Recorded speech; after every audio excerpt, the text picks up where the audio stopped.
Ja, herzlich willkommen, Zoe, hier bei uns in Embrach.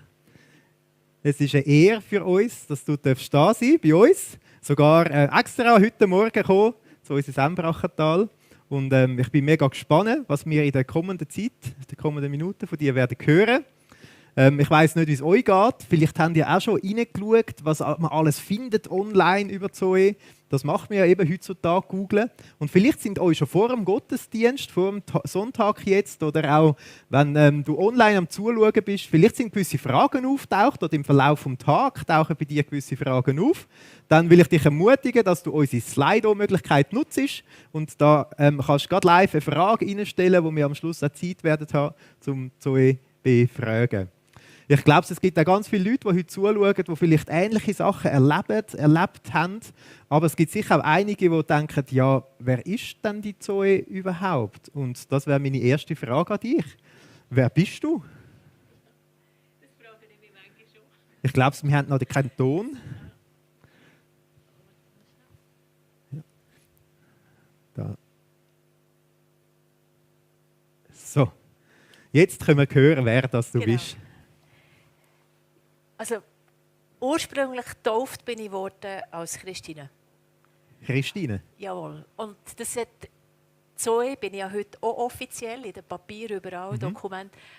Mit 49, das hat zu meinem Weg gehört. Das war während der schamanischen Zeit, wo ich das Gefühl hatte, das geht nicht mehr mit meinem ursprünglichen Vornamen. Und habe dann geschaut nach numerologischen Erkenntnissen, was das für mich, für meine spirituelle Entwicklung mit dem Ziel auf eine Erleuchtung der beste Vorname wäre mit meinem damaligen Geschlechtsnamen. Und das war eben Zoe. Und darum ist das mein Vorname geworden. Und so, das ist so ein Beispiel für meinen Weg. Es hat eigentlich alles irgendwie einen Grund gehabt, aber die Gründe sind nicht mehr unbedingt triftig für heute, für mich. Und ich bin ansonsten das vierte Kind, das jüngste Kind von einer Berner Familie. Und was noch so speziell war, mein Vater hatte Kinderlähmung. Er war gelähmt, er hatte 2 Beine. Und das hat meine ganze Jugend extrem geprägt. Umso mehr, dass meine Schwester noch eine Missbildung hatte. Sie war ein Kontergan-Kind. Also das ist so eine Schmerztablette, die die Frauen damals genommen haben, wenn sie Schmerzen hatten während der Schwangerschaft. Und das heisst, dass sie die rechte Hand nicht hatte und alle Zehen haben ein Glied zu wenig gehabt. Also das heisst, als sie auf die Welt kam, dann hat sie wie Ja. die Folgen von dieser Kontergan-Tablette ertragen. Ja. Und das ist, so 2 behinderte Menschen zu haben in der Familie, war für mich sehr speziell. Ich habe eigentlich ein schlechtes Gewissen entwickelt, dass ich nicht sichtbar behindert bin. Ah ja? Das kann man. Ja. Ja. Und ich habe nicht so eine einfache Kindheit gehabt, wie wahrscheinlich die meisten unter uns. Also das gehört irgendwie dazu. Und ich bin mit 17 schon von daheim weg. Ja, also viele kennen das, dass sie Herausforderungen haben, auch in der Kindheit. Gibt es 2, 3 spezielle Herausforderungen, die dich in dieser Zeit geprägt haben? Ja. Und deine Geschichten auch? Ja, sicher schon. Also, mein Vater war sehr jähzornig, sehr gewaltfreudig. Also, wir sind nicht jeden Tag abgeschlagen worden, aber sicher mehrmals pro Woche. Und wir waren ja, muss ich sagen, wilde Kinder gewesen.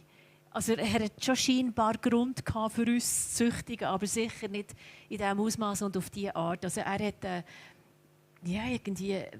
Meine Geschwister haben gesagt, er hätte sadistische Züge gehabt.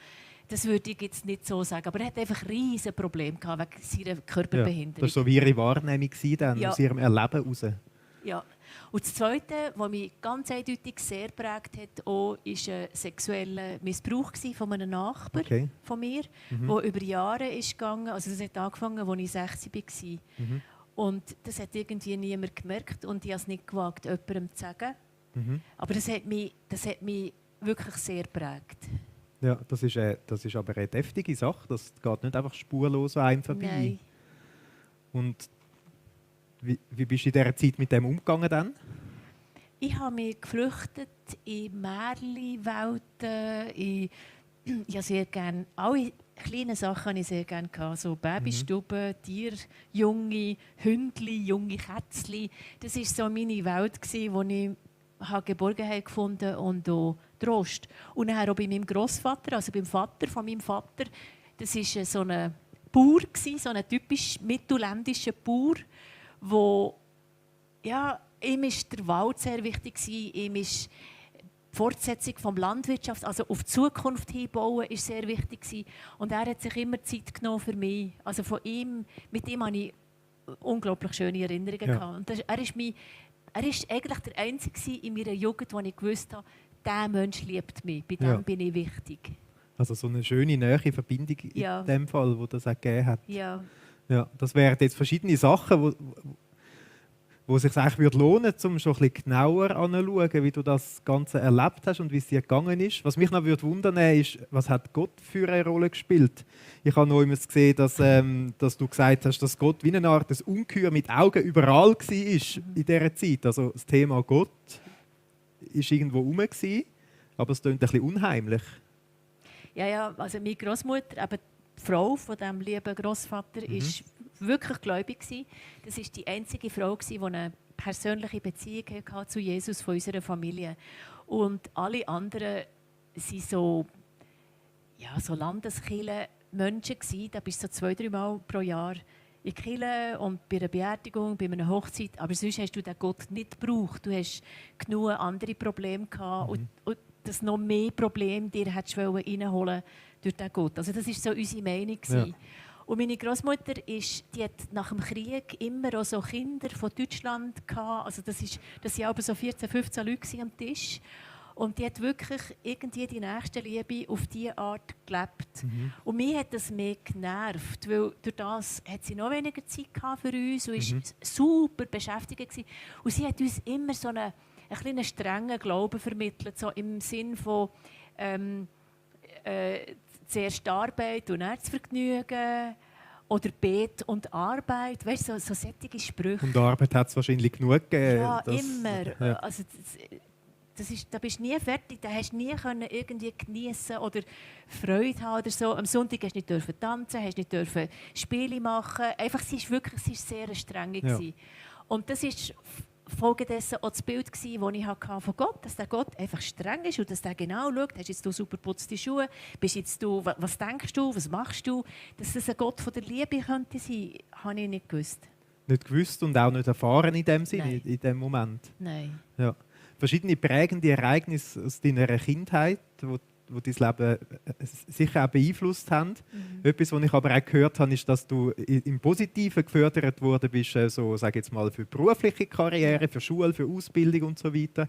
Du bist ja mit 17 dann weg von die Hause. Das hat auch mit der Arbeit in dem Sinn zu tun gehabt. Wie ist es dann nachher weitergegangen? Bist du erfolgreich in die Berufswelt hineingekommen? Ja, also beruflich sind wir alle Kinder immer erfolgreich gewesen. Das ist mein Vater natürlich durch die Lebung, der hat unbedingt wollen, dass wir etwas werden, oder wie man so sagt, weil er hat ja an sich selber gesehen, was passiert, wenn man behindert ist. Ja.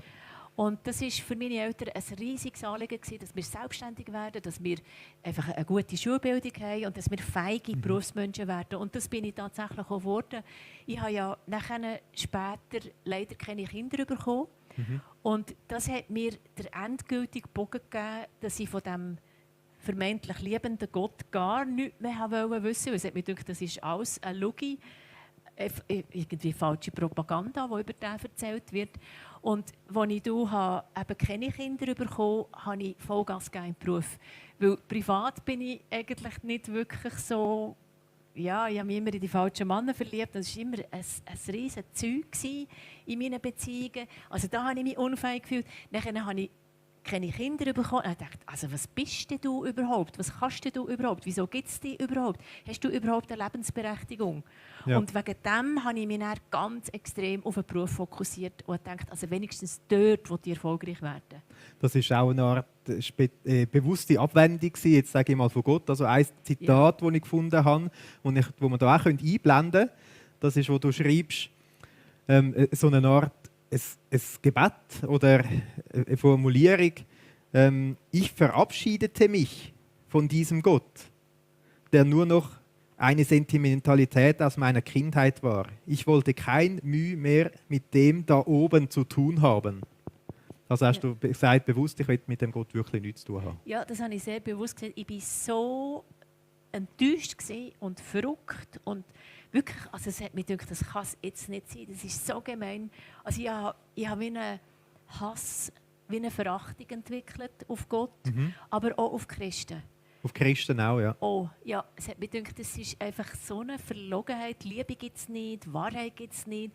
Es hat mir einfach gedacht, ich bin nur angelogen worden über diese Arten. Und darum habe ich gedacht, im Beruf, das ist fassbar, das ist messbar. Weißt, wenigstens da kannst du etwas bewirken. Das sind so jetzt, was wir jetzt nur in diesen paar Minuten gehört haben, verschiedene Verletzungen, die du mitgetragen hast aus deiner Kindheit, von dem Missbrauch, von der Gewalt ein Stück weit auch, von dem nicht gesehen werden, aber auch kein Kind können haben und fragen an sich selber. Sind das Verletzungen, die du dort mitgetragen hast und die dann auch zu dieser Suche geführt haben, die dich in die Esoterik geführt hat? Ja, also es war so, ich habe mich ja mit 20 zum ersten Mal geheiratet und nach 2 Jahren waren wir schon wieder geschieden gewesen. Und das ist für mich, in unserer Familie hat niemand geschieden. Also das hat es einfach nicht gegeben. Wie die Ehen waren, ist ein anderes Thema. Aber man ist einfach zusammengeblieben und wenn wir Familientreffen hatten, hat man immer schön brav gelächelt und so. Einfach die Fassade ist in unserer Familie sehr wichtig. Ja. Und ich habe irgendwie gewusst, dass das einfach nicht verhebt mit dem Ganzen und habe wegen dem auch mich ganz bewusst entschieden, von dem Ganzen einfach wegzugehen. Und habe angefangen mit Therapien zuerst, weil ich gemerkt habe, irgendwie bin ich nicht lebensfähig. Ich habe meine Gefühle nicht gemerkt. Durch meine Kindheitserinnerungen bin ich wie ich hatte wie ein verschlossenes Herz. Ich habe meinen Gefühlen auch gar nicht mehr vertraut, weil sie mich meistens auf eine falsche Fährte gebracht haben. Und dann habe ich angefangen mit Psychotherapien. Und die waren zuerst nicht so wirklich esoterisch. Das waren so normale Sachen. Transaktionsanalyse zum Beispiel, wo es mehr so um einfach so Lebensschule gegangen ist. Oder auch positive Erfahrungen gemacht hast. Absolut. Also, wo ich wirklich etwas gelernt habe. Aber nachher, als ich eben mich ganz bewusst von Gott abgewendet habe, habe ich mich auch ganz bewusst für die Esoterik, für das New Age, einfach für die Unsichtbare, für die Welt, für das Übersinnliche geöffnet. Und dann ist wie eine neue Zeit losgegangen. Also, es wäre sehr spannend, so wie ich dich kennengelernt habe, so in mehr aus deiner Biografie, sage jetzt mal, bis zu dem Zeitpunkt zu erfahren. Aber wir werden auch weiterhören, wie es weitergegangen ist. Ich möchte aber an dieser Stelle hinweisen auf das Buch, das du ja geschrieben hast von deiner Biografie. Also da könnte man auch alles noch genau nachlesen. Da gibt es ganz viele spannende Anekdoten, die auch ein bisschen erklären, die Geschichte und den Weg, den du erlebt hast in deinem Leben. Also ich möchte empfehlen, wer die Geschichte im Detail mehr interessiert, das Buch mal anzuschauen und zu lesen. Und du hast dich dann geöffnet quasi für die übersinnliche, für die esoterische Welt. Es sind über 60 Sachen, die du ausprobiert und angewendet hast. Jemand, der vielleicht dem ein bisschen kritisch gegenübersteht, würde sagen, ja, bist jetzt einfach 60 Mal verschiedene Scharlatanen aufgesessen, die nur ein bisschen Geld verdienen. Oder ist da auch mehr dahinter gesteckt? Also mir denkt, da war eindeutig mehr dahinter, weil es gibt Sachen, wo ich wirklich gelernt habe, wo mir helfen, auch heute als Christ. Aber natürlich, logisch, das wäre überhaupt nicht nötig gewesen. Aber für mich war es in dem Sinne nötig gewesen, dass ich weiss heute, was die unsichtbare Welt ist, auch was sie anrichten kann. Und mir hilft es heute, auch mein heutiges Christenleben relativ klar zu leben. Und, aber klar, man hat manchmal das Gefühl, das ist alles nur ein Witz, das ist alles nur gelogen, aber das stimmt eben auch nicht. Also Satan, und ich meine, die ganze New Age-Bewegung gehört ja letztendlich, ist ja letztendlich dämonisch vom Ursprung her. Satan kann schon etwas. Satan ist ein guter Kopierer. Und wir haben ja in der Esoterik auch Heiligen erlebt. Also auch ich selber habe einen Heiligen erlebt, der bis heute andauert. Es ist nicht so, dass das alles nur Hokuspokus ist. Du hast aber in dieser Zeit ja das nicht gedacht, das hat etwas mit bösen Mächten oder so zu tun. Wahrscheinlich. Oder ist man sich dem schon auch wie bewusst? Ja, es war einfach wie verdreht. Wir hatten das Gefühl, dass Christen quasi unterentwickelt sind, also wie auf einer unteren Dimension sie bleiben stecken. Die ganze Geschichte vom Kreuz, von Jesus, wo für uns hat gestorben sein und wieder hat auferstanden werden, das hat uns so jenseits gedünkt, so irgendwie uninteressant und einfach überholt, absolut überholt.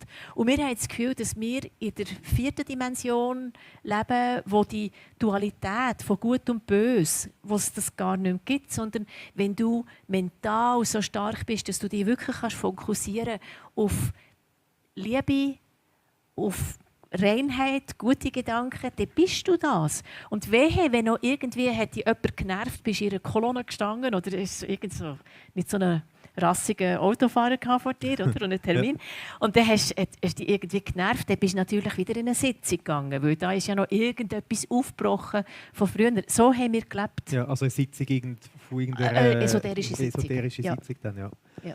Du hast gesagt, du hast eine Heilung erfahren. Das nimmt mich jetzt schon ein bisschen mehr Wunder. Also wie muss man sich das vorstellen? Was hast du gehabt und wie ist denn das gegangen? Also da hast du da übernatürliche Kräfte auch ein Stück weit erlebt an dir. Ja. Ich bin auf die Welt gekommen mit Nesselfieber. Also, wir mussten so Händchen anlegen, weil ich mich immer, also bis aufs Blut offenbar gekratzt habe. Und das Nesselfieber ist gekommen und gegangen, aber ich hatte das immer gehabt. Und so mit 18 ist ganz eine starke Sonnenallergie dazugekommen. Ja. Also eigentlich eine Lichtallergie sogar. Und ich habe schulmedizinisch alles gemacht. Und das Einzige, was man mir damals geben konnte, ist Cortison. Das habe ich auch lange genommen, aber es hat mir natürlich nicht so Freude gemacht, das jetzt einfach ewig zu nehmen. Klar, ja. Und dann bin ich ja übrigens zum ersten Mal zu einem Homöopath gegangen, einfach aus lauter Verzweiflung, weil die Schulmedizin keine Tools mehr hatte. Ja. Und nachher bin ich später, viel später, in dieser schamanischen langen Ausbildung, also 12 Jahre. Du hast 12 Jahre lang eine Ausbildung als Schamanin gemacht. Ja, in schamanische Heiltechniken. Schamanische Heiltechniken. Ja. Und dort haben wir auch immer wieder schamanische Heilungszeremonien gemacht für irgendwelche Leute. Also Leute, eine ist mal gekommen, die Bauchspeicheldrüsenkrebs hatte. Sie ist allerdings leider gleich gestorben. Aber also, wir hatten ja Heilungen gehabt. Und nachher habe ich irgendwann gedacht, ja, ich könnte ja auch gehen für meine Probleme. Für dich selber dann? Ja, und nicht sicher. Nur, also du hast dann auch als Schamanin gearbeitet in dem Sinn, dass du für andere so Zeremonien gemacht hast? Ja. Also aber mitgemacht. Weißt, das war ein Team. Ja. Da waren immer etwa 20, 30 Leute beteiligt. Ja. Und dann habe ich das gemacht und das ist etwa, ich weiß nicht, 3-4 Stunden gegangen. Und ich habe seitdem nichts mehr. Wirklich nichts mehr. Das war weg gewesen. Und das hat mich schon noch beeindruckt. Weißt, einfach dein ganze Leben leidest unter etwas mit Medikamenten und so. Und dann tust du ein bisschen singen, ein bisschen Körper bemalen, ein bisschen Hochzeitskorb. Also das sind alles so schamanische Sachen. Das sind so Rituale, die man macht in dem Sinn. Und dann ist es weg. Ja. Aber es ist in dem Sinn, das ist nicht ein bisschen Indianer spielen, sondern das tönt schon nach Kräften, die auch wirken. Ja. Und ich aber müsste jetzt spontan, eigentlich ist etwas Gutes passiert. Ja. Wie beurteilst du das jetzt im Rückblick? Also würdest du das jetzt auch weiterempfehlen, quasi, wenn man ja geheilt wird? Ja, eben, gell. Nein, ich würde es sicher nicht weiterempfehlen, weil die Sache hat einen Preis. Und es geht um einen Preis. Klar ist es schön, dass ich die Probleme jetzt nicht mehr habe mit meiner Haut. Logisch, da bin ich sehr dankbar. Ja. Aber ich habe auch einen mega Preis gezahlt, indem ich immer wie mehr wirklich ganz, ganz schlimmen Albtraum hatte.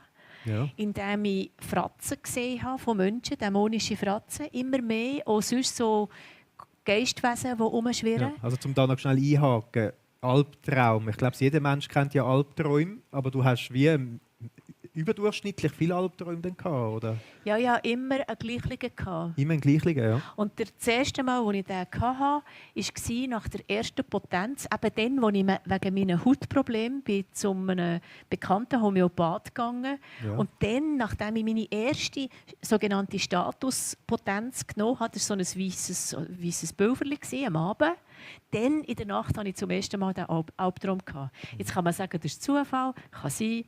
Es kann aber auch sein, dass durch die Potenz, durch die homöopathische Potenz, da wie ein Tor ist aufgegangen zu der unsichtbaren Welt, wo Satan zum ersten Mal mich töten wollte. Weil es ist wirklich, der Albtraum ist immer um Leben und Tod gegangen. Ja.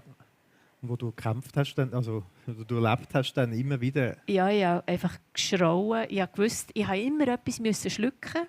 Etwas ganz Kleines, ein kleines Gäbeli, ein kleines Kügeli, einfach etwas ganz, ganz Winziges, ein kleines Messerli. Und ich wusste, wenn du schluckst, dann bist du am Morgen tot. Und irgendwann schluckst du einfach. kannst ja gar nicht anders. Du bist ja im Traum rein quasi. Ja, so im Halb, ich war in einem Vorbewusstsein. Dann. Ich Ja. habe dann schon gehört und gemerkt, dass ich in einer ganz desolaten Situation bin. Und dann, im Moment, als ich das geschluckt habe, habe ich wie am Spiess angefangen zu schreien. Und mein heutiger Mann nebendran ist natürlich aufgeschreckt. Oder? Es war überhaupt gar nicht lustig. Also ich würde jetzt sagen, vordergründige Heilung oder so, wie etwas Schönes, Positives, eigentlich etwas, was man sich wünscht, aber der Preis, der nachher viel mehr kostet. Ja, sicher. Und das war ja nicht der einzige Preis. Es hat einen Haufen andere Sachen auch gehabt. Ja, das Also mit der Fratze hast du erwähnt. Wie Ja, muss man sich das das ist- vorstellen? Das ist, da schaust du jemanden an, Also ein Mensch, ein Mensch, ganz normal. Und er innerhalb von einem Sekundenbruchteil tut der Mensch sein Gesicht völlig verändern. Du siehst eine unbeschreiblich hässliche Fratze, okay. die überhaupt nichts mit diesem Menschen zu tun hat. Nachher wird es dir bewusst, ui, was sehe ich da? Und dann siehst du schon wieder das normale Gesicht. Ja. Und das ist, ich habe auch Leute darauf angesprochen, manchmal, ob ihnen das bewusst ist oder ob sie etwas gesehen haben. Und sie haben ein Erschrecken gesehen bei mir, aber selber, sie haben ja das nicht, oder? Also sie haben gemerkt, dass du von dem Gesichtsausdruck Ja. her jetzt verschrocken bist, aber Ja. sie haben keine Ahnung gehabt, was das jetzt Genau. soll quasi. Und das ist wahrscheinlich gekommen, weil ich einfach mehr und mehr okkult, also besessen, einfach, Satan hat mehr und mehr Besitz genommen von mir. Und das waren meine Kanäle, die unangenehmen Kanäle, die er mir gegeben hat. Er hat mir auch angenehme Kanäle gesehen. Ja. Und das wäre also angenehme, in Anführungszeichen, in der Medialität. Ja, wie Medialität, also Medien ist ja heute sehr verbreitet, alle schauen die Medien an und YouTube und so weiter, aber du meinst etwas anderes. Ja, also die Medialität, das gehört, wenn man es jetzt vom Christlichen her anschaut, die christliche Seherkraft, wenn man so will, wer gab von der Prophetie. Mhm. Und die ist ja eigentlich auferbauend oder ermahnend, aber sicher nicht zerstörerisch. Ja. Und die mediale Kraft ist, die gehört eigentlich zum Wahrsagegeist. Das ist eine Kraft, die man nachher, ich hatte die schon als Kind gehabt, übrigens, Ja. wo man Sachen sieht, die man gar nicht unbedingt sehen will. Und wo man auch überfordert ist damit.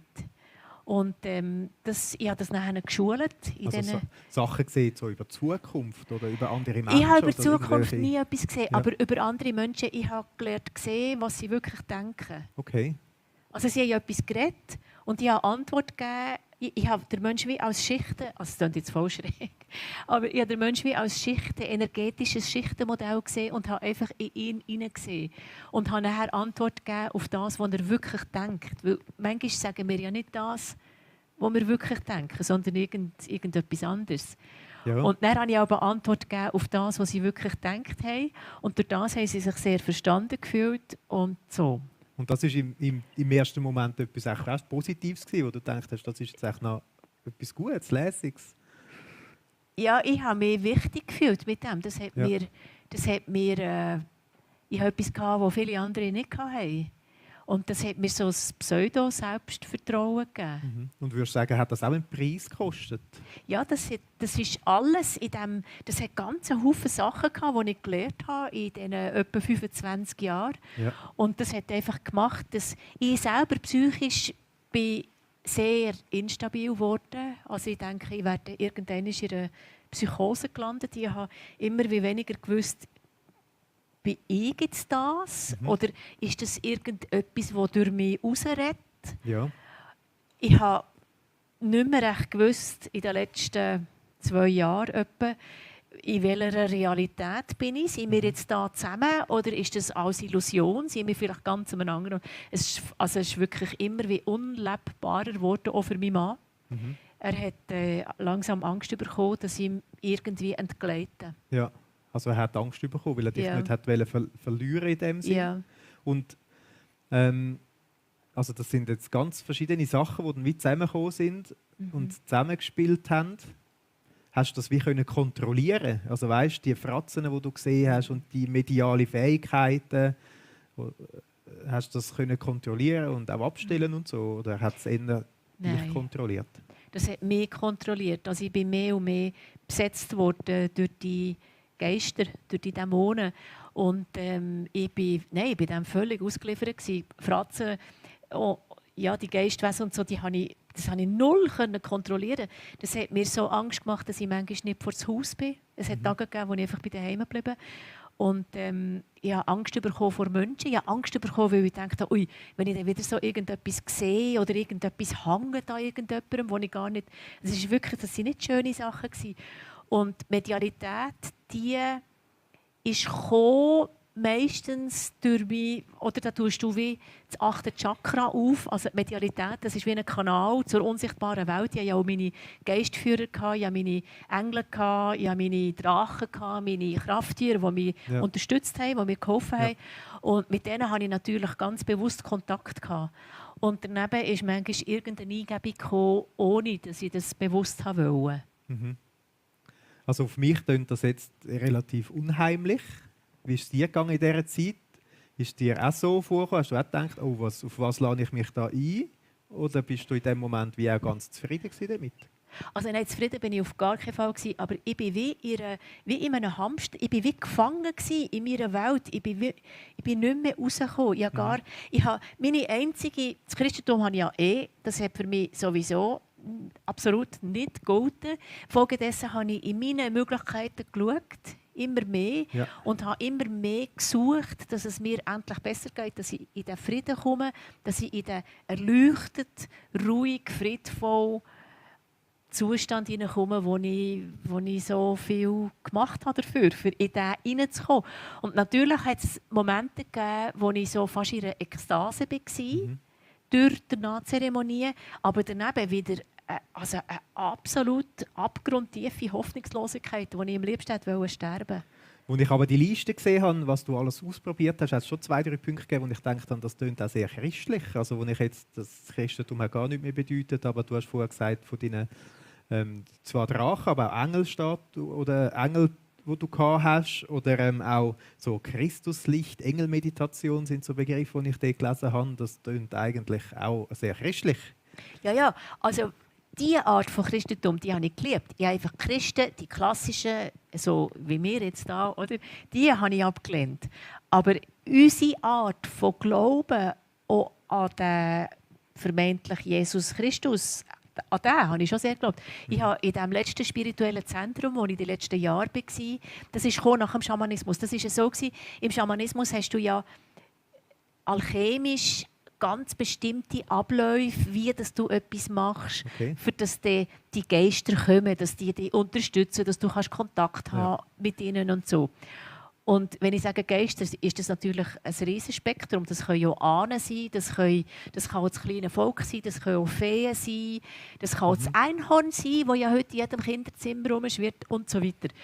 Und nachher hat mich eine Freundin in ein spirituelles Zentrum gebracht im Elsass und sie hat gesagt, weißt, dort geht es nur noch um Energiebewegung. Das ist alles nur noch mental. Das ganze Zeugs, Pfeifen, Schwitzhütten und so, das braucht es gar nicht mehr heutzutage.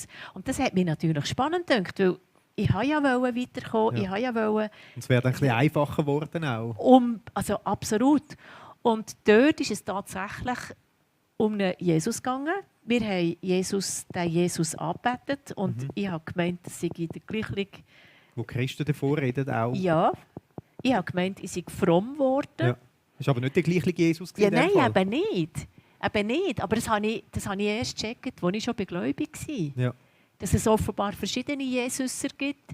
Und der Jesus, wo wir daran geglaubt haben, also wir hatten ja eine Bibel, eine esoterische Bibel, die eigentlich die Heilsgeschichte von Jesus fast Wort für Wort, wie sie in den Evangelien steht, geschrieben war, mit den gleichen Namen und so. Aber alles war gestrichen, wo irgendwie Sünde, Strafe, Blut, das Kreuz und die Auferstehung, das hat es nicht gegeben. Es ist alles nur um Liebe gegangen. Aber wir haben auch an die Bergpredigt geglaubt, die ganz leicht angepasst war. Ja. Wir hatten unser Vater, also es war sehr, sehr ähnlich. Aber unser Jesus ist wohl gekreuzigt worden, aber er war nur bewusstlos gewesen. Und seine Essener-Freunde, die sie ja tatsächlich dann hatten, die haben ihn gerettet und haben ihn in die Höhle hineingebracht und haben den Stein vor dran da. Und drinnen haben sie Heilzeremonien gemacht mit ihm, mit Kräutchen, mit Liedern und so, bis er wieder aufgewacht ist. Und dann ist er hat er seine hochschwangere Frau geholt und die 2 Kinder. Und dann sind sie zusammen auf Indien geflüchtet. Auf Indien? Ja. Also das heisst, man hat wie die Sachen bewusst benutzt, jetzt auch aus der christlichen Tradition heraus, aber sage jetzt mal für eigene Nutzen und so abgewandelt, wie es dann fürs Einpasst, dass es eigentlich nichts mehr zu tun hat mit dem, wie es ursprünglich gedacht ist oder wie du jetzt als Christin auch quasi Jesus kennengelernt hast. Ja, genau. Und es gibt ja auch ein Buch, ich habe es allerdings nie gelesen, «Jesus war in Indien». Also die haben viele Sachen, viele Elemente zusammengesucht von ganz vielen Religionen und haben einfach ihr eigenes daraus gemacht. Ja. Was hast du in dieser ganzen Zeit eigentlich gesucht? Ich habe gesucht eine Art Heimat. Wieso bin ich da? Da auf dieser Welt? Ja. Was mache ich da? Was gibt es für mich für eine Aufgabe? Also ich meine, aus einem Grund bin ich ja da. Und den Grund hätte ich gerne wissen. Meine Aufgabe. Oder privat war es nicht so super gewesen. Eben, keine Kinder, beruflich hatte ich Erfolg gehabt, aber das ist jetzt auch nicht das. Weißt, das ist nicht der Wahr. Das gibt ja nicht die wahre Daseinsberechtigung. So die tiefe Frage, wieso bin ich eigentlich da und was soll das Ganze? Das ist, können wir sagen, das war eigentlich wie eine grosse Suche gewesen. Eine extrem grosse Suche und ich würde mich bezeichnen als wirklich, also Steffi hat es ja schon gesagt, als Esoterik-Junkie. Also ich war süchtig gewesen, so wie man kann nach anderen Drogen süchtig sein kann. Die Esoterik war meine Droge gewesen. Wo zwischen denen wie einen Kick gegeben hat, aber dann hat es noch mehr und noch stärker gebraucht. Ja, und es wird fest unterschätzt, weil fast in jeder Schule bekommst du ein Kristallchen in den Hosensack, damit du dich vor der Prüfung besser konzentrieren kannst. Fast in jedem Kinderzimmer hängt man so einen Traumfänger auf, dass Kinder ruhiger träumen und so weiter. Das ist so durchmischt. Und alle die Sachen, die Kinder bekommen, Spielsachen, ganze Haufen, sind voll esoterisch bis okkult. Das ist heute einfach normal. Und ich habe gesehen, was passiert. Also jetzt nicht nur an mir. Ich kenne Leute, die sind überhaupt nicht mehr rausgekommen. Die sind jetzt irgendwo, sie keine Familie mehr, keine Angehörigen mehr. Sie vielleicht, ich weiß nicht, in Italien im Service und die sich schlecht und recht durchs Leben kämpfen. Ja. Also da hat der Preis, das hat eigentlich alles gekostet. Krass, wirklich schlimme Geschichten. Dann ist aber etwas passiert in deinem Leben, wo das alles auf den Kopf gestellt hat, wo du dann von der 4. Dimension wieder oben runtergekommen bist, wenn man das so sagen darf. Ja. Und du hast Jesus kennengelernt. Wie ist das gegangen? Ja, das ist ganz wirklich eine krasse Geschichte, weil ich hatte daheim so einen Altar mit meinen Sachen, die ich gebraucht habe, Krafttiere, Räucherschalen und so, Buddhas. Und meine 3 Hauptgötter, die ich verehrt habe, der Babaji, der Sai Baba und ich hatte so Fotos, weißt? Und oben Jesus, mein esoterischer Jesus. Und ich habe immer zu denen gebetet und die waren sehr wichtig für mich. Und am Karfreitag 2011 bin ich auch vor dem Altar und habe gebetet. Und dann habe ich plötzlich einen Herzkrampf bekommen. Also ich habe wirklich, ich habe gemeint, ich ersticke. Das war so schwer auf meinem Brustkorb. Und da habe hast du auch Todesangst gehabt in dem Ja, Moment? extrem. Also das ist, ich wollte doch so manchmal sterben voran. Ja. Oder? Und habe diverses gemacht, um zu sterben. Aber dann, als ich konnte oder sollen sterben, hatte ich Angst gehabt. Das ist noch ein Paradox. Ja. Und in dieser Todesangst habe ich Gott sei Dank zum wahrhaftigen Gott gebetet und nicht zu irgendeinem Sai Baba. Also hast du dann plötzlich ganz anders, oder hast du anders gebetet dann mit anderen? Ja, also ich habe einfach gebetet. Ich weiß nicht mehr, ob ich Gott gesagt oder Jesus, aber ich habe einfach gesagt, wenn es dich wirklich gibt, entweder nimmst du mich jetzt zu dir oder dann musst du mich retten. Ich kann so nicht mehr leben. Ja. Du hast Rettung wollen? Ja. Von dem Ganzen? Ja. Und von diesem Schmerz. Das ist, also es ist einfach, ich konnte nicht einmal schreien. Es ist einfach nicht mehr gegangen. Und er hat das Gebet wirklich erhört. Und ich musste dann etwa 2-3 Wochen später Fotos machen. Ich bin zu einer Freundin gegangen, die Fotografin ist. Das ist übrigens vom anderen Buch, das du aufgelegt hast, «Frauen beten anders», die Fotografin, wo wir dann ein Buch gemacht haben. Ja. Und sie hat mir dann gesagt, du, ich möchte gerne noch mit dir zu Mittag essen, ich muss etwas Wichtiges erzählen. Und dann hat sie gesagt, weißt, ich bin jetzt im Fall ein Jesuskind geworden. Ich dachte, Ein Jesuskind? Ja, das spinnt. Also, das kann ja jetzt nicht sein. Und dann hat sie mir erzählt, ja, ich bin da in der... Also es war in Krishona, dann ist ja egal, oder? Und, Also in einer Freikirche? Ja, in einer Freikirche. Und hat sich taufen im Zürichsee. Und das war für mich so ein Antibild gewesen, die Frau von einer Christin. Die hat so ganz lange blonde Haare gehabt, mit so Extensions. Es ist eine sehr gepflegte, super Villa, weißt, Goldküste und so, ein Wagenpark. Einfach so wirklich... Eine Frau, wo man denkt, die hat ja auch alles im Leben. Ja. Und jetzt ist das Jesuskind geworden. Ja, und dann hat die mir gesagt, und weißt, ich bin viel zufriedener geworden in meinem Leben. Und dann dachte ich, also, wie hätten die können unzufrieden sein können, weißt, in meiner Blindheit. Ja. Und dann hat sie mich auf einmal mitgeschleppt in ihre Freikirche. Es war allerdings inzwischen eine andere. Und dann bin ich dort drinnen gesessen, in dieser Freikirche, und dachte, was machst du da? So eine doofe Predigt, so langweilig, so Kindergarten. Ja. Mit der, Aber du bist geguckt und hast dich gefragt, was soll das Ganze da? Und er ist urplötzlich ist so wie ein Mantel, wie ein weißer Mantel, wie ein weißes Licht voller Liebe auf mich gekommen, um mich gekommen, und hat mich einfach wie eingedeckt, überall.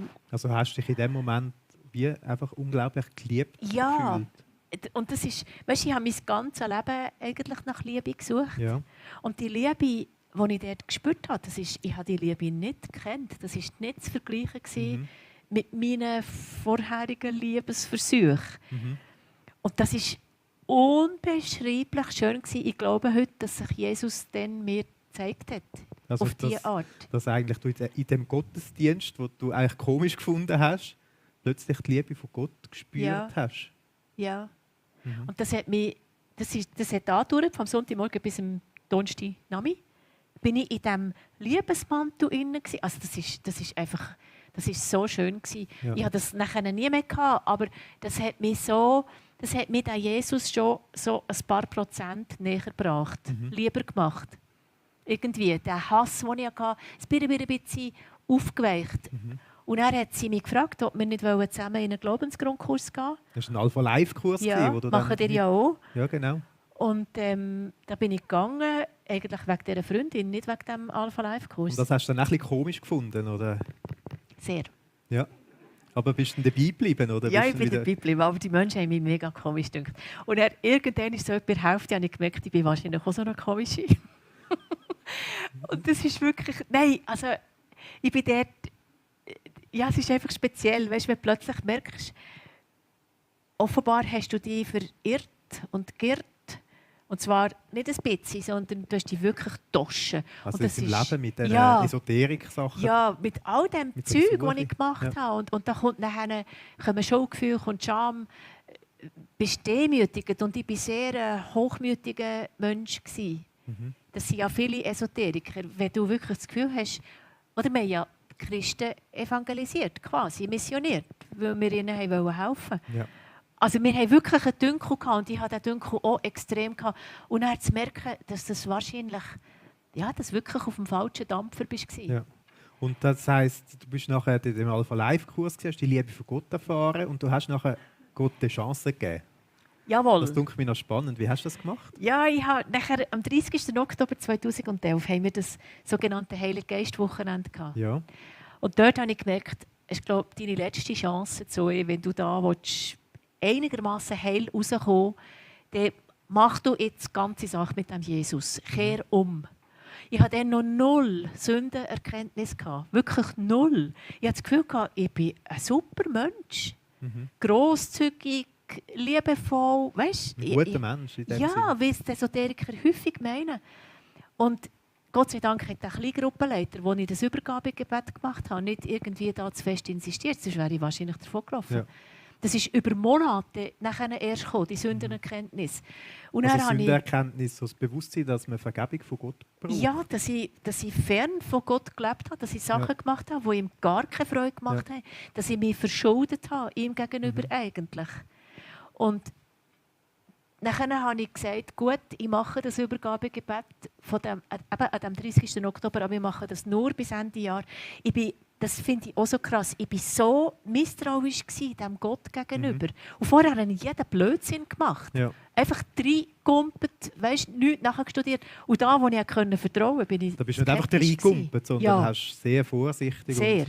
Aber du Sehr. hast gleich gesagt, gut, ich probiere es aus bis Ende Jahr. Genau. Und hast gesagt, jetzt mache ich das voll und wenn es verhebt, dann verhebt es und sonst...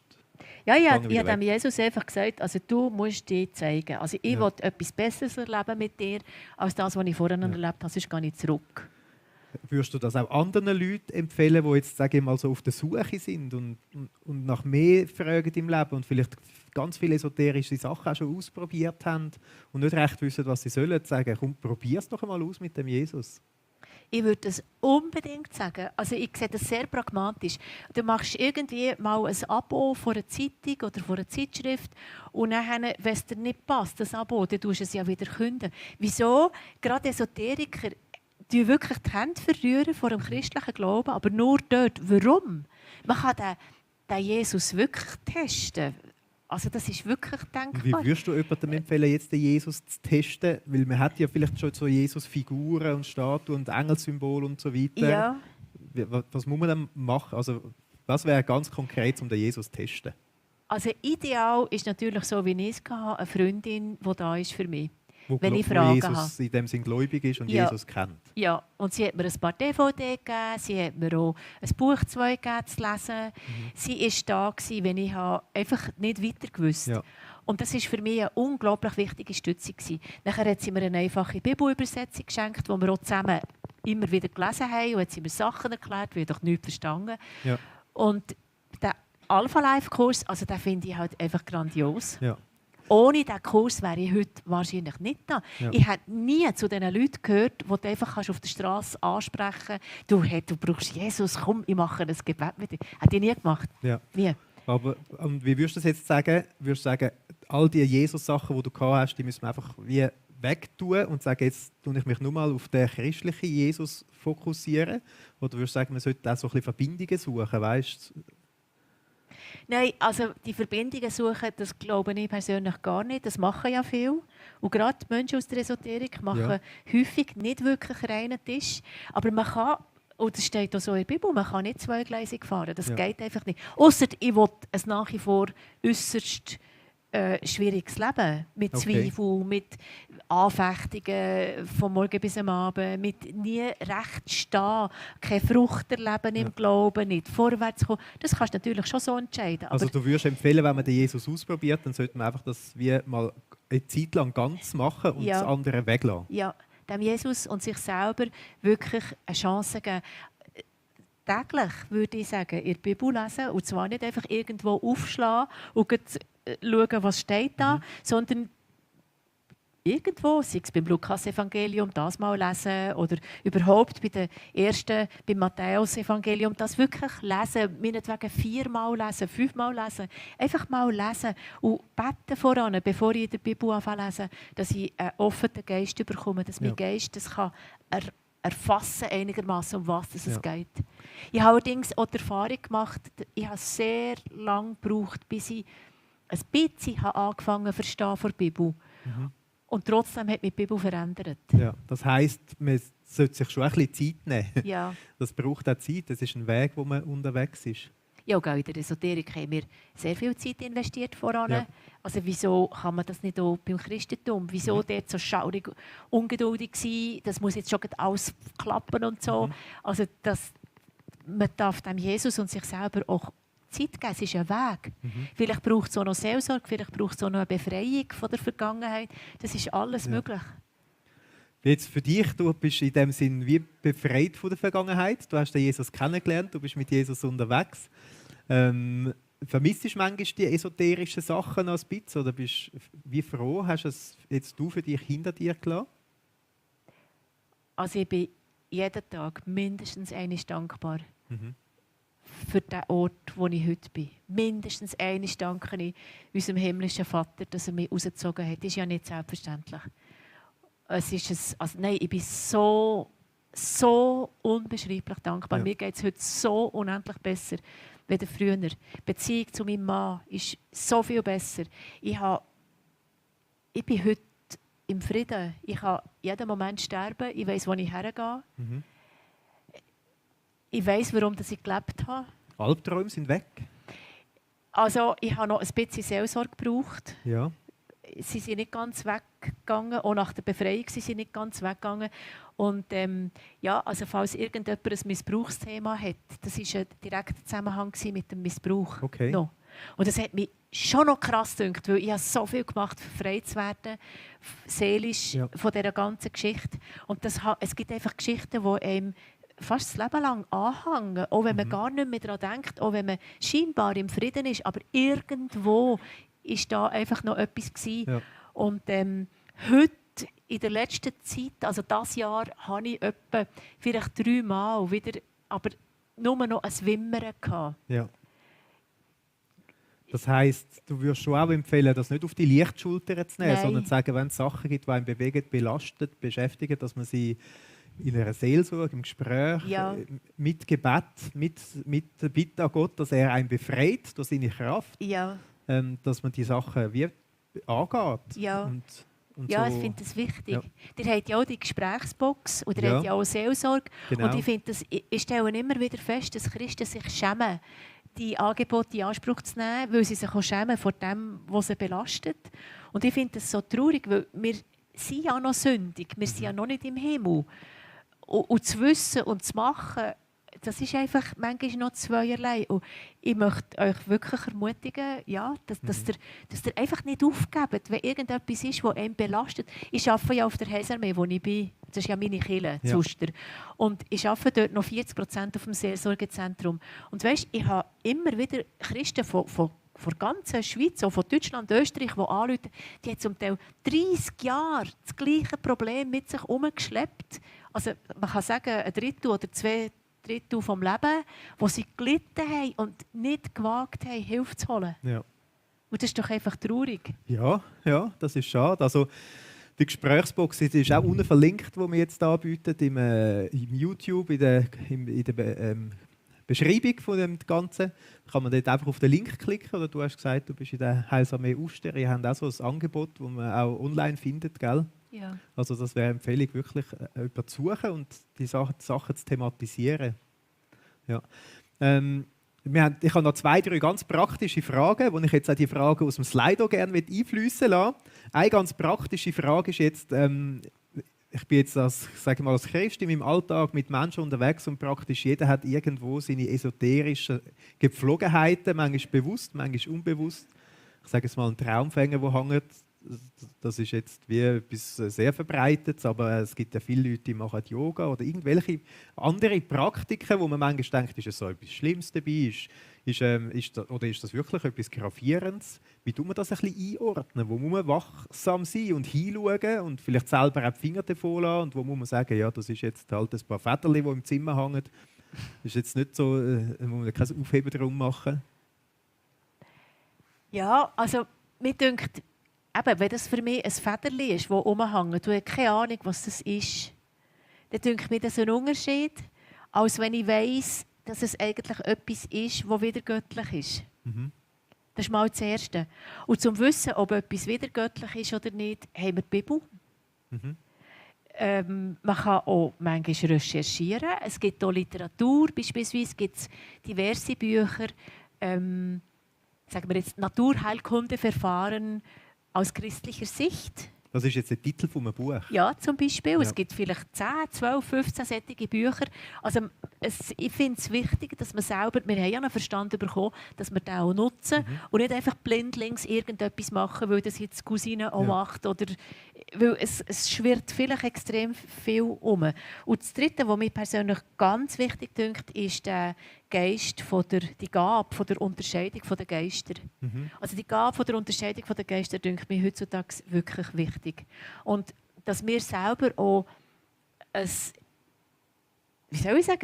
bibelnahes Leben haben, sowohl in unseren Gedanken, wie in unseren Gefühlen, wie in unseren Handlungen, damit unser Geist oder der Heilige Geist gehört.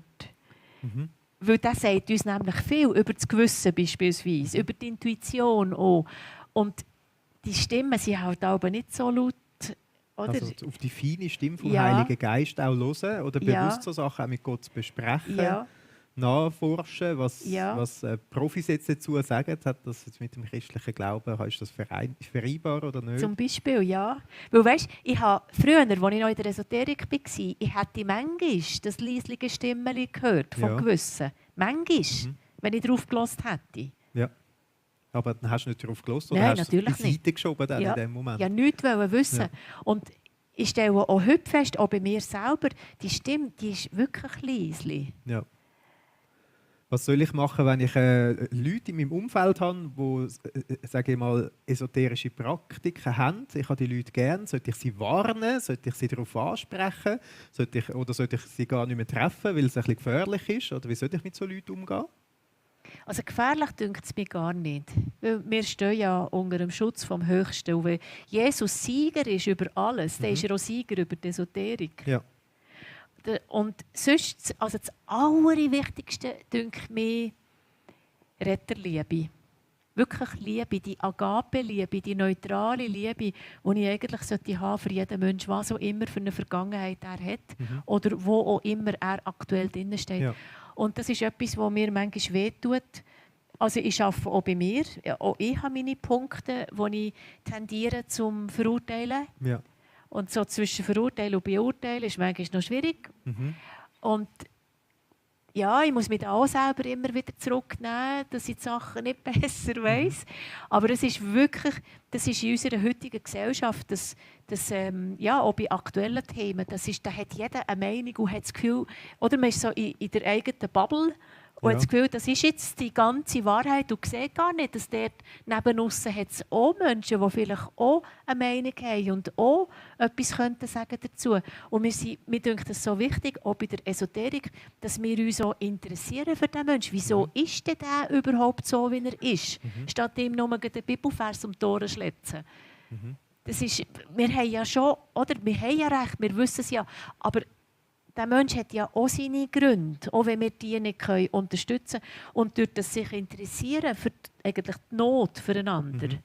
Und eine Beziehung, eine echte Beziehung, wirklich eine ehrliche Beziehung aufbauen zu diesem Menschen, das wird bewirken, dass er nachher irgendwann wird sagen, du, aber weisst, eigentlich habe ich Zweifel. Ja. Wie ist das bei diesem Jesus? Das wird kommen, früher oder später. Und was man auch immer kann, ist beten für die Leute. Und häufig sind sie selber offen für Gebet. Weil ein Esoteriker betet ja auch. Also, dass man mit jemandem zusammen Ja. könnte beten. Ja. Also, das heisst, Angst haben muss man sicher keine. Nein, sicher nicht. Also Kontaktpflege ist etwas Wertvolles, besonders wenn man auch die Liebe von Gott ein Stück Ja. weit weitergeben kann. Ja, und Esoteriker sind häufig sensible Menschen, empfindsame Menschen und die merken, ob wir es ehrlich meinen oder nicht. Also so blöd sind sie dann auch wieder nicht. Das ist, die merken das ganz genau, ob wir wirklich interessiert sind an ihnen oder ob wir ihnen einfach das Christentum quasi überstülpen. Ja. Und du empfiehlst, dass wir interessiert sind an ihnen natürlich. Ja. Dass wir nachfragen, was Ja. ist die Geschichte dahinter. Ja. Und dass wir parat sind, wenn sie plötzlich fragen, wie ist das jetzt mit dem Jesus, das auch zu erzählen. Oder da haben sie vielleicht ein Problem. Häufig sind ja Esoteriker einsam, Ja. traurig in sich, haben eine Leere in sich. Ja. Und früher oder später, wenn man beten für sie, werden sie meistens auch sehr berührt sein. Ja. Weil sie spüren, das sind ja feinsinnige Menschen. Eine Frage, die da gekommen ist, wenn Kinder jetzt irgendwo in einem Setting, in einer Kindergarten, Schule oder so, Engelskarten legen müssen, werden sie dann durch das wie belastet oder ist das etwas Gutes? In einem Kindergarten? Ich weiss es nicht genau wo oder wie, aber wenn man irgendwo so Sachen macht mit ihnen. Ach, das ist so eine schwierige Frage. Also, dass jetzt ein Kind wegen Engelskarten, wenn das Kind von den Eltern her, wenn das unter dem Schutz von Gott steht, also wenn die Eltern Christen sind und gläubig sind und für das Kind beten und das Kind unter einen Blutschutz stellen, beispielsweise, kann das, glaube ich, nicht angegriffen werden wegen so Kartenlegen. Ich finde es viel mehr bedenklich, dass es, ja, wenn es nicht mitmachen lässt, ist es ein Aussenseiter vielleicht. Wenn es mitmachen lässt, hast du ein komisches Gefühl. Das ist wahnsinnig schwierig. Also ist das auch, sage jetzt mal, du empfiehlst uns Christen, auch Kind bewusst unter den Schutz von Gott stellen? Ja, und auf jeden Fall. Dann muss man vielleicht auch gar nicht die ganze Zeit Angst haben vor so Sachen. Also Angst hätte ich sowieso nicht. Das Ja. sehe ich nicht ein, warum. Also wir müssen nicht Angst haben, aber Respekt und heranschauen und eben selber wirklich nah bei Gott sein, dass wir seine Stimme hören. Ja. Und man kann ja auch schon einem kleinen Kind einfach kindgerecht einiges erklären. Ja. Ich staune häufig, was die schon alles kapieren. Also das heißt ganz offen mit den Kindern darüber reden. Ja, Und, ja. ja. Eine Frage, die da ist, ordnest du chinesische Medizin, speziell Akupunktur, auch am Übersinnlichen zu, wo böse Macht ins Spiel kommt? Oder Ja. vielleicht ist das einfach mechanische Ja. Medizin ein Stück weit? Ja, das ist eine interessante Frage. Also wenn es das TCM ist, also wirklich die chinesische Medizin, Ja. das kommt ja aus einem ganz anderen Kulturkreis. Das wäre jetzt etwas, wo man könnte nachschauen könnte. Ja, einfach so ein Buch. Ja, das Ja. ist, weil die haben riesige Abhandlungen darüber. Ja. Die Akupunktur selber gibt es ja zweierlei. Entweder ist sie eben, gehört sie zur chinesischen Medizin, dann würde ich das sicher nicht machen. Dann gehört das Yin-Yang dazu und so. Aber es gibt offenbar auch eine europäische Akupunktur, die außerhalb von diesen Meridianen, Energiebahnen und so ist. Und die ist dann mehr nur, wie sagt man das, manuell. Weißt, Ohrakupunktur zum Beispiel gehöre ich da dazu. Aber dort zu überprüfen, dort macht euch selber Ja. schlau. Also wie heisst das Buch nochmal, das du würdest empfehlen? Das ist Naturheilverfahren, biblisch hinterfragt. Ich tue es dann hinten auf dem Büchertisch Ja. auflegen. Für die jetzt den Livestream ein bisschen später schauen, wir können das noch im Beschreib hinzufügen, dass man das dort auch würde finden.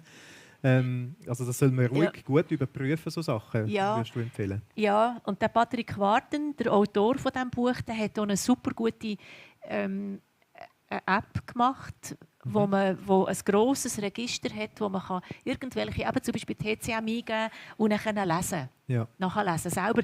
Mir denkt es wichtig, dass wir uns selber auch schlau machen, weil wir haben auch eine Verantwortung. Ja. Das heisst nicht einfach sich blindlings in Sachen Nein. reinstürzen, aber auch nicht irgendwie gerade alles wegweisen, sondern mal etwas Ja. also überlegen, mal Ja. etwas nachforschen, Ja. versuchen gehen. Auch was ich sage, ich bin ja nicht Gott, oder? Das ist also wirklich selber auch denken Ja. und prüfen. Eine Frage, die da noch ist, wir haben jetzt nicht Zeit für alle Fragen, aber zum Schluss möchte ich noch die Frage nehmen. Muss man sich vor bösen Geistern schützen als Christ? Wie ist echt das gemeint? Also, ich vermute, durch verschiedene Einflüsse, die sein können, von überall, die jetzt Aha. sind, muss man kann man sich speziell schützen als Christ, dass man irgendwie sogar nicht in Gefahr kommt. Ja, also wenn ich in der Nachfolge von Jesus stehe, wenn ich wirklich Jesus nachfolge, konkret, in meinem Alltag, und eben, wie ich es schon gesagt habe, durch meine Gedanken, durch meine Gefühle, durch mein Handeln, Ja. und sonst kann ich ja noch die Waffenrüstung anlegen, wenn ich danach Situationen Ja, habe. also meinst du Waffenrüstung, die im Epheser 6 in der Ja. Bibel beschrieben steht, was Gott uns Ja. für einen Schutz schenkt? Ja. Und wenn ich wirklich wenn ich online bin mit dem Gott, Ja. weißt, wenn ich mich nähere, wenn ich mich auch nähere von der Bibel, wenn ich mich fülle mit dem Bibelwort, also ich weiß nicht, ob ich naiv bin, aber ich hätte jetzt da keine Befürchtungen. Ja. Das heisst, es geht vor allem darum, dass wir unsere Verbundenheit zu Jesus Ja, suchen Ja. und nähren. ja, also ich gehöre überhaupt nicht zu den Christen, die hinter allem einen Dämon sehen oder so. Aber ich lebe ja auch so, dass ich nicht wirklich häufig angegriffen werde. Ja. Es hat noch weitere spannende Fragen da, was sein Umfeld, die Mann jetzt zu der ganzen Veränderung gedacht hat. Auch noch 2, 3 ganz konkrete Fragen zu gewissen, sage jetzt mal, spirituellen oder esoterischen Praktiken. Du bist nachher noch da, wir dürfen dich nachher auch noch ansprechen. Ja. Ich weiss nicht, ob du auch online irgendwo auffindbar oder erreichbar bist, wenn jetzt jemand eine Frage hat. Also per E-Mail. Per Man E-Mail. kann mich googlen und dann Du hast eine kommt man auf eigene die Webseite. Internetseite, gell? Ja. Ja, Ja. genau, ja. Und also, das wäre die Empfehlung, sich auch einfach nachher noch nachzufragen, wenn Ja, euch gern. etwas speziell noch interessiert oder ihr wollt wissen, wie handhabst du das oder das. Etwas, was ich dir mitgeben will, von unserem Embracher Konfiserie, sind die kleinen Schöckeli. Ja, merci vielmals. Dass du uns auch noch ein bisschen in süßer Erinnerung behaltest da in Embrach. Ich bin mega Schön. froh, dass du gekommen bist und so ehrlich und offen erzählst aus deinem Leben, das ja sehr bewegt war, aber wo du jetzt da sitzt mit einem Strahlen. Und das werden wir dir mitgeben als kleines Dankeschön. Und Gleichzeitig denke ich auch, wird es viele Leute haben jetzt da oder auch die Heime, wo vielleicht auch auf der Suche sind, wo sich Freiheit wünschen, die etwas im Innen. Und ich würde dich gerne fragen, wärst du bereit, auch für uns zu beten? Gerne, ja. Soll ich aufstehen? Dann, Sitzen? ja, lass uns doch aufstehen miteinander. Auch wenn du daheim bist im Livestream, darfst du gerne aufstehen und so du gerne für uns beten.